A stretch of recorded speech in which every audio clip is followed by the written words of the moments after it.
আসসালামু আলাইকুম। কী অবস্থা সবার? আশা করি সবাই ভালো আছেন। আপনাদেরকে একটা জিনিস দেখাই, দেখেন। এই যে কমলা, কি পরিমাণ কমলা যে ধরে আছে গাছের মধ্যে,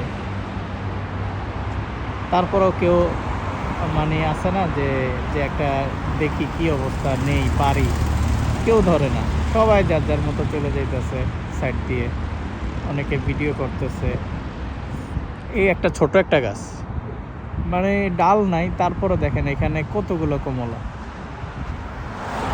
এই যে পিছনে দেখেন, মানে এই রোডটা পুরোটাই হচ্ছে এইভাবে গেছে, যে দিয়াগোনাল রোডটায়, বার্সেলোনার মধ্যে আর কি। এই জায়গাটা বার্সেলোনা যারা আছেন আশা করি আপনারা চিনবেন। মানে কমলা কি পরিমাণ ধরছে দেখেন।